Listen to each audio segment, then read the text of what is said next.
Anatomy Muscles Assessment by Ashley Chow. The movement that I'll be analyzing is jumping rope. The pictures in this PowerPoint were taken from this video.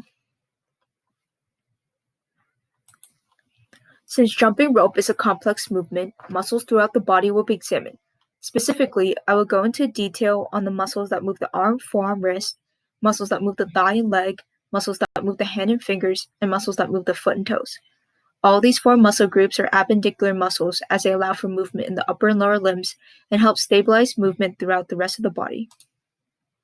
Biceps brachii, deltoid, supraspinatus, infraspinatus, teres minor, and subscapularis are all muscles that help move the arm, forearm, and wrist. First, the biceps brachii's origin is a short head from the coracoid process and long head from the supraglenoid tubercle, and is inserted into the tuberosity of the radius. As an agonist muscle, the biceps brachii is a primary mover that's responsible for forearm flexion with help from two other synergist muscles, the brachioradialis and the brachialis. Furthermore, the biceps brachii helps reduce elbow supination. Next, the deltoid originates from the clavicle and scapula, specifically the acromion and adjacent scapular spine, and it is inserted into the deltoid tuberosity of the humerus. The deltoid is another agonist as it is a primary mover and allows for abduction in the shoulder.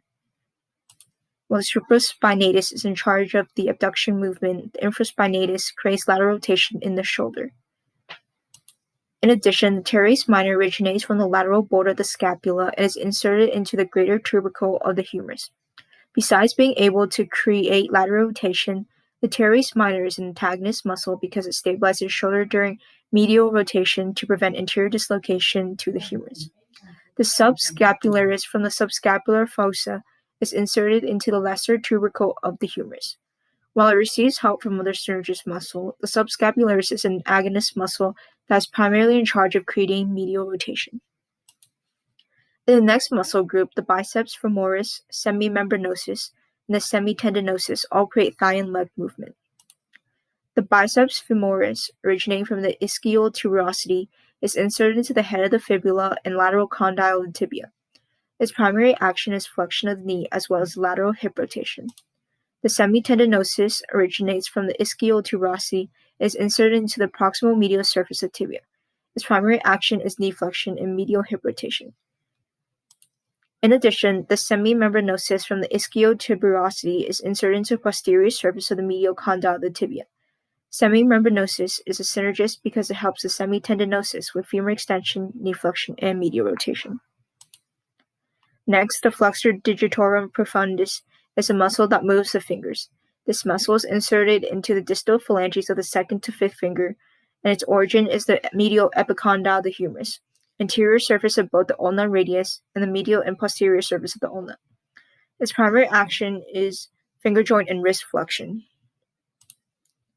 Finally, the last muscle group helps move the foot and toes and includes the plantaris, soleus, and gastrocnemius. All three of these muscles help with plantar flexion at the ankle, and gastrocnemius also helps with flexion at the knee. The plantaris originates from the lateral supracondylar ridge of the femur and is inserted into the posterior calcaneus. The soleus originates from the head and proximal shaft of the fibular and adjacent shaft of the tibia and is inserted into the calcaneus by way of the calcaneal tendon. Lastly, the gastrocnemius originates from the femoral condyles and is inserted into the calcaneus. Next two slides are the works cited pages. Thank you for listening.